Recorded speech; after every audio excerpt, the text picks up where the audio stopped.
Hey y'all, what's up? It's Friday, so I'm gonna keep it black, but I'm gonna keep it brief. Let's get down to the brass tacks. Nothing in this country was designed to support or uplift black Americans. This goes for the government created by our founding fathers and the entertainment industry created to gratify rich white socialites. Imagine how upset they must have been to see a bunch of coloreds playing them on stage. Incensed.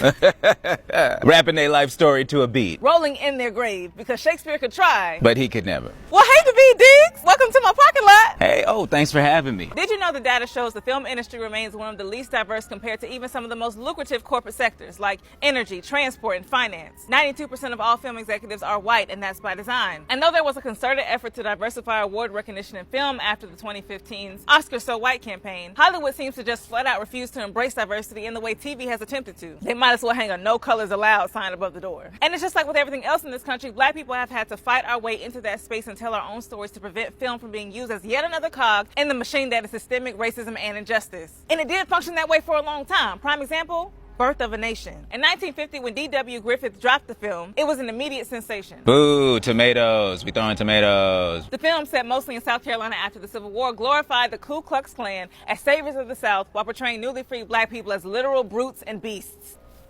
There was a scene with fried chicken on the Congress floor with people's feet on the table. And if you know anything about black mothers, we would never. There was the prolonged plot of a feral man in blackface chasing a white woman to death, literally. The general premise of the film was that if white Americans let black people gain any type of power, they would overrun the government and rise up against southern white people in hopes to commit vengeful violence and force white women into sexual relations.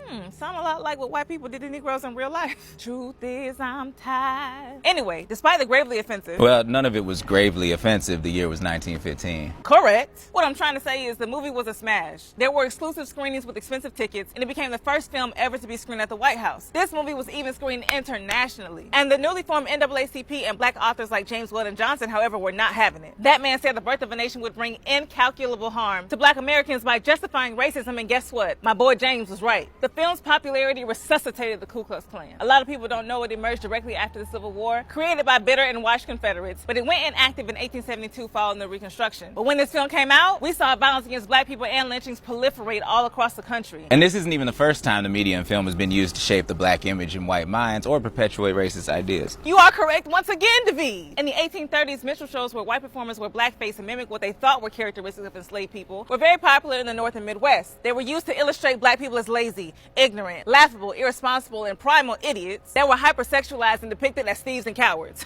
Your mama. And blackface made it all the way to the big screen, and guess what? Some of y'all's faves were active participants. And I'm not just talking about they played the white people in said productions. Shirley Temple had on the tar paint, as did Mickey Rooney and Judy Garland, effectively making minstrelsy family-friendly entertainment. Speak on it. It's important to remember, though, you wasn't taking none of this line down. During that time, black cinema was being advanced by greats like Oscar Micheaux. He was the very first black indie filmmaker. Over the course of his career, Micheaux released 44 films and was commonly referred to as the Jackie Robinson of the film world. Micheaux's stamp was showcasing black people as teachers and lawyers, just regular human beings. But in 1920, he buzzed back and dropped Within Our Gates, a film developed to challenge the Birth of a Nation directly. Micheaux's work illustrated how black people use cinema as a form of resistance. Just more proof that everything black people do is political. Because as they say, if you are silent about your pain, they'll kill you and say you enjoyed it. Please join me and David Diggs this Sunday on a special Black History Month version of The Let Out. Link in the bio. Yeah, pull me up.